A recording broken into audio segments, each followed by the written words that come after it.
Jamie Dornan's unexpected reunion with Dakota Johnson and Chris Martin at the Grand Awards night. The night of lights and memories.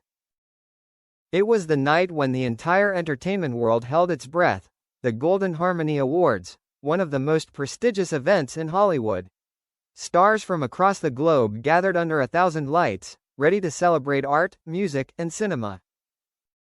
Among the honored guests were Jamie Dornan, nominated for Best Dramatic Performance, and Dakota Johnson, invited to present a humanitarian award alongside Chris Martin, who was set to perform live for the closing act.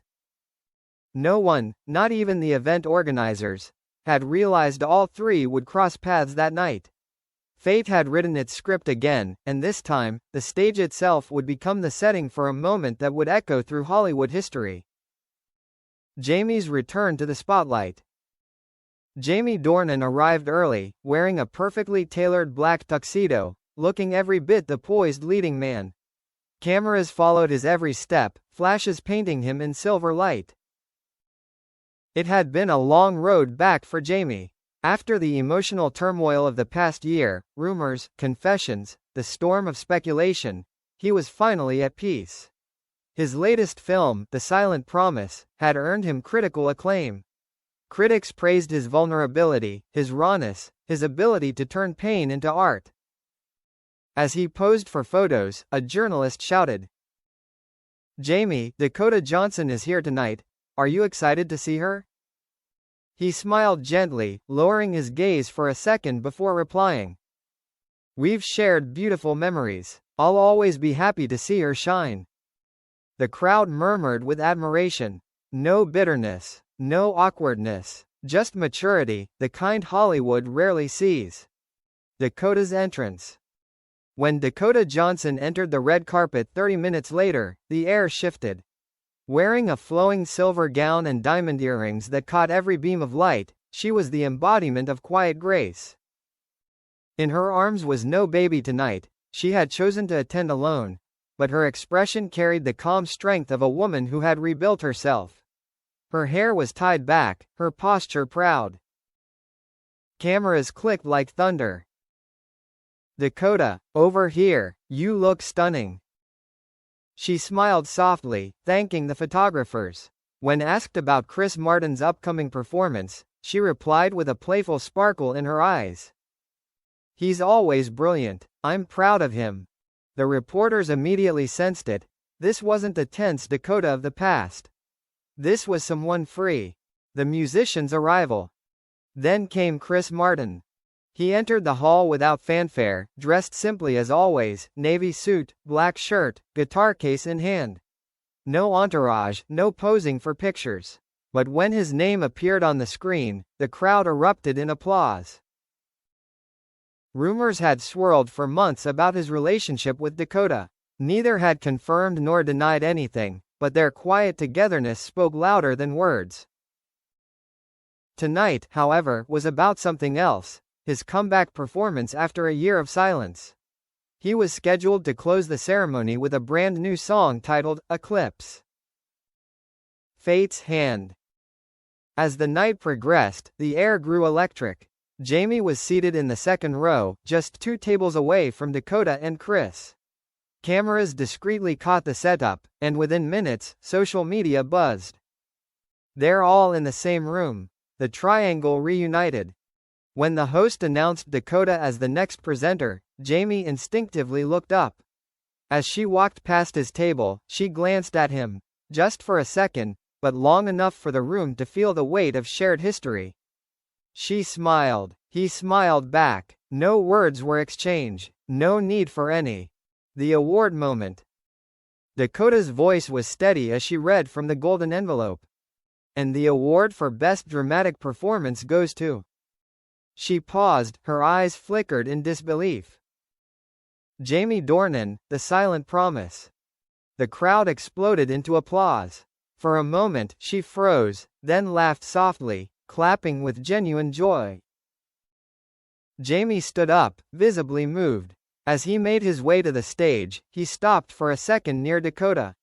She handed him the trophy with both hands, their fingers brushing lightly. "Congratulations," she whispered. "Thank you," he replied, voice low but warm. The room fell silent. It was as if everyone held their breath, witnessing a private reconciliation unfolding under public lights. Jamie's speech. Standing on the grand stage, Jamie looked at the golden trophy, then at the audience filled with familiar faces, and then, briefly, at Dakota. "This story was about truth," he began. "About learning when to speak and when to stay silent. I think many of us in this room know how hard that balance can be."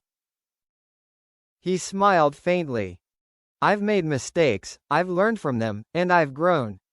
And I owe my growth to the people who stood by me, and even to those who walked away with grace."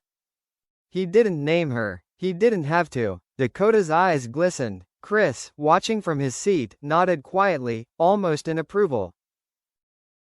"To everyone who believes that endings mean failure," Jamie continued, "remember this. Sometimes, endings are just the beginning of peace." Thunderous applause. The crowd rose to their feet. The song that changed everything. As the night reached its finale, the lights dimmed. Chris Martin walked onto the stage, guitar in hand. The room fell into complete silence. He looked out at the audience, at Dakota, at Jamie, and began to play. The melody was slow, haunting, and heartbreakingly beautiful. The lyrics told a story of acceptance. "We burned bright, we faded slow.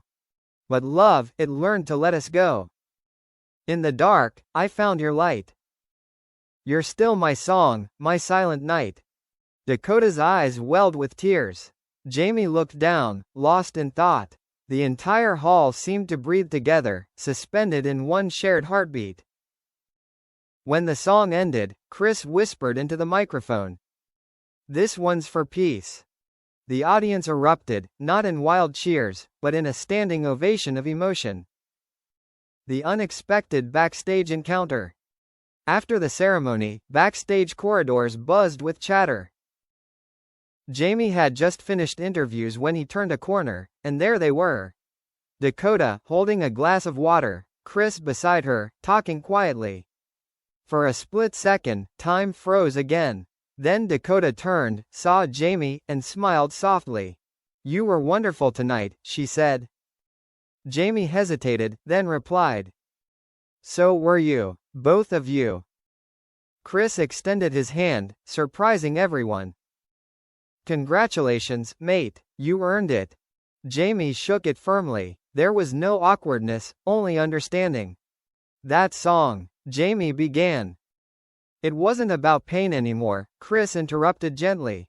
"It was about release."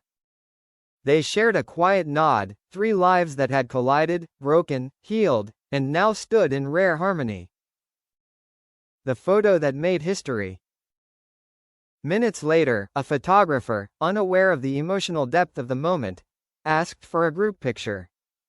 Jamie, Dakota, and Chris stood side by side. She in the middle, smiling softly.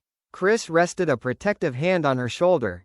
Jamie held the trophy, standing tall beside them.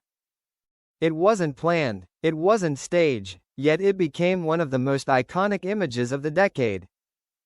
The next morning, headlines around the world read, "Peace after the storm, Jamie, Dakota, and Chris share the stage, and forgiveness. A photo worth 1,000 words, Hollywood's most unexpected reunion." Reflections in the quiet.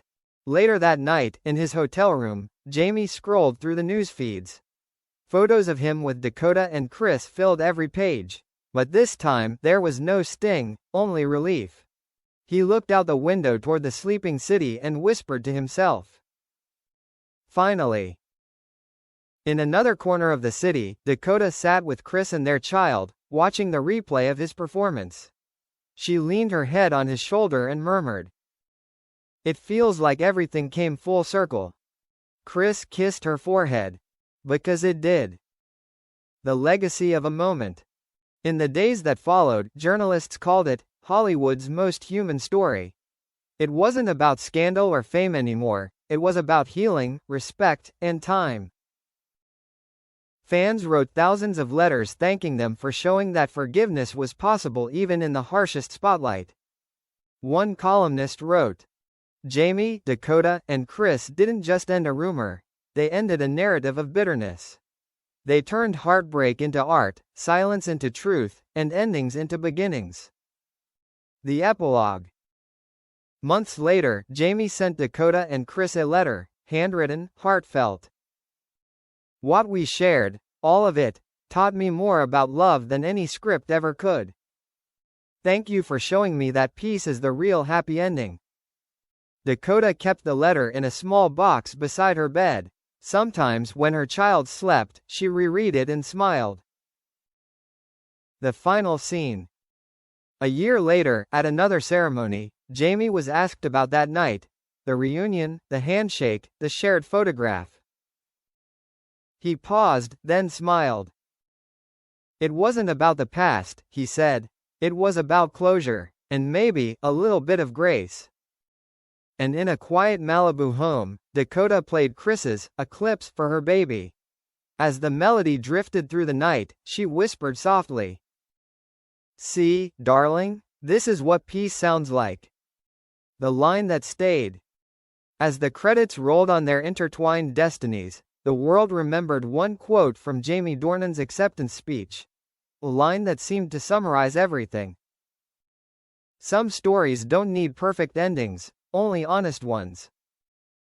And so, under the lights of that unforgettable night, three souls, once tangled in love, pain, and rumor, found what they had been missing all along,